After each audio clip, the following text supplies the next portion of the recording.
175।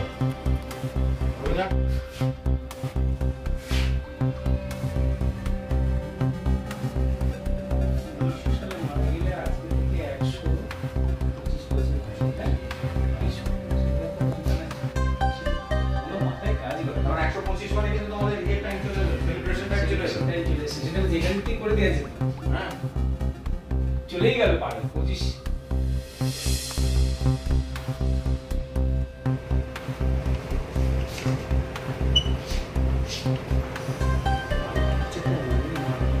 না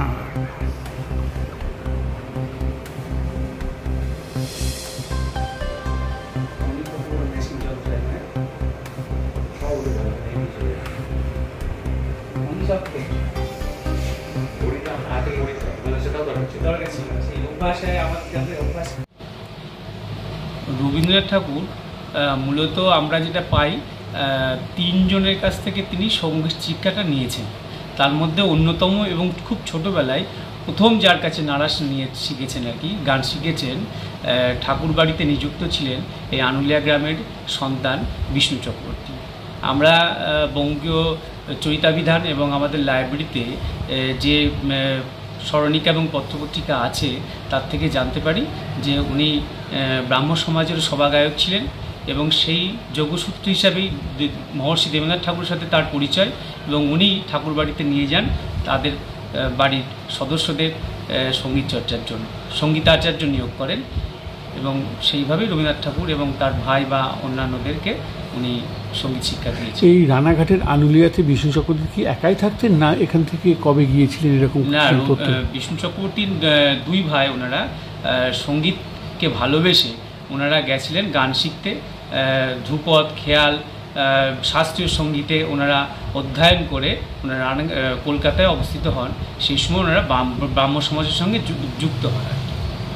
আর বিষ্ণুবাবু তার পরিবারে কে কে ছিলেন? আমরা সেই বিষয়ে সঠিকটা জানি না, এত বছর আগের ঘটনা। ওই ওনার ভাইয়ের কথাই বলা আছে। ভাইয়ের নাম হচ্ছে কালীপ্রসাদ আর কি, কালীপ্রসাদ। আর উনি কবে জন্মেছিলেন এইসব কি তথ্য আছে? যেটুকুনি আমরা জানতে পেরেছি 1804 সালে ওনার জন্ম এবং 1900 সালে উনি প্রয়াত হন।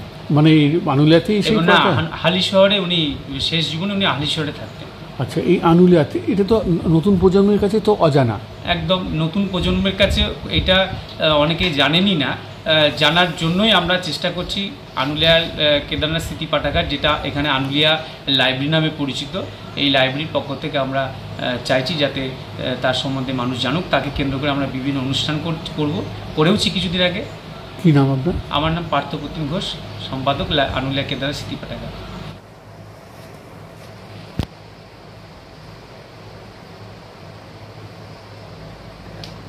এই প্রোগ্রাম করতে গিয়ে তারপরে অ্যাকচুয়ালি 2টো সংস্থা 2 দিনের প্রোগ্রাম। এইবার যে এই দাদাদের বলবো, সুদেবকে বলবো, সবাইকে বলবো, আমাদের এই 1-2 মানুষ নিয়ে এটা কাজ করা, কাজের লোকের তো মুশকিল অভাব।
বিষ্ণু চক্রবর্তী, প্রথম কথা যেটা বলার সেটা হচ্ছে বিষ্ণু চক্রবর্তীর মৃত্যু হয় 1900-তে, এটা যাচ্ছে 2025, তার মানে 125 বছর। এটা অত্যন্ত গুরুত্বপূর্ণ। আমরা তো আমাদের অতীত ইতিহাসটা অনেক ক্ষেত্রেই ভুলে যাই, বাঙালির বদনাম আছে, হয়তো কথাটা কোথাও এখানেও সত্য। রবীন্দ্রনাথের প্রথম সঙ্গীত শিক্ষাগুরু বিষ্ণু চক্রবর্তী বলা যেতে পারে। এই বিষ্ণু চক্রবর্তী অত্যন্ত গুণী মানুষ ছিলেন এবং কলকাতায় যে সময় গিয়ে তিনি এবং তার মানে সহোদর প্রতিষ্ঠা পেয়েছিলেন, তার আগে সেখানে ধ্রুপদী শিল্পী কজন ছিলেন তার তথ্য সেভাবে আমরা কিন্তু জানতেও পারি না। এবং আমাদের রাজা রামমোহন রায়ের যে ব্রাহ্ম সমাজ, সেখানে তিনি তার সঙ্গীতের মধ্যে দিয়ে, তার সঙ্গীত প্রতিভার প্রকাশের মধ্যে দিয়ে যথেষ্ট খ্যাতি অর্জন করেন। রামমোহন রায়ের বিলেত চলে যাওয়া, মহর্ষি দেবেন্দ্রনাথের দায়িত্ব নেওয়া, এই পর্বটায় তিনি একেবারে সগৌরবে বিরাজমান ছিলেন এবং তার এই গুণের পরিচয় পেয়েই মহর্ষি দেবেন্দ্রনাথ তাকে নিয়ে আসেন এবং ঠাকুর পরিবারের যে সমস্ত যারা ছিলেন তাদের সঙ্গীত শিক্ষার দায়িত্ব কিন্তু এর ওপর দিয়ে দেওয়া হয়। রবীন্দ্রনাথকে তিনি হাতে ধরে কতটা সঙ্গীত শিখিয়েছিলেন সেই ইতিহাস আমাদের জানা নেই, কিন্তু রবীন্দ্রনাথের সাংগীতিক মনন তৈরির পেছনে, রবীন্দ্রনাথের গান তৈরির পেছনে এই বিষ্ণু চক্রবর্তীর যে একটা বিরাট ভূমিকা ছিল সেটা বলার অপেক্ষা রাখে না। এবং তার থেকে বড় কথা হচ্ছে সেই সময় যে ঐকতান ব্যবহার হতো তাতে তিনি যথেষ্ট পারদর্শিতা দেখিয়েছেন এবং সেই সময় যে মানে আদি ব্রাহ্ম সমাজ থেকে যে ব্রহ্ম সঙ্গীত হতো, মানে প্রকাশ করা হয়েছিল যে খণ্ডগুলো গানের, সেখানে প্রথম 6টা খণ্ডের যে ব্যাপারটা রয়েছে সব গানের কিন্তু তিনি সুরকার। তাহলে আমরা এখান থেকে এটা বুঝতে পারি যে তিনি কত বড় মাপের একজন সঙ্গীতজ্ঞ ছিলেন। আমাদের দুর্ভাগ্য যে কিছু বিচ্ছিন্ন উদ্যোগ ছাড়া আমরা তাকে আজ স্মরণ করার কথা ভুলে যাচ্ছি, কিন্তু আমাদের মনে হয় এই অতীতকে ভুলে গেলে চলবে না, আমাদের মনে রাখতেই হবে তাকে। কি নাম আপনার? ডক্টর शुभदीप बंदोपाध्याय। अब समय हो तपाईहरूको सङ्गीत र कलाको सपना पुरा गर्ने। Root to wings, a school for contemporary music and art. Root to wings Lebong Nalban गाउँमा एडमिसन सुरु भइसकेको छ।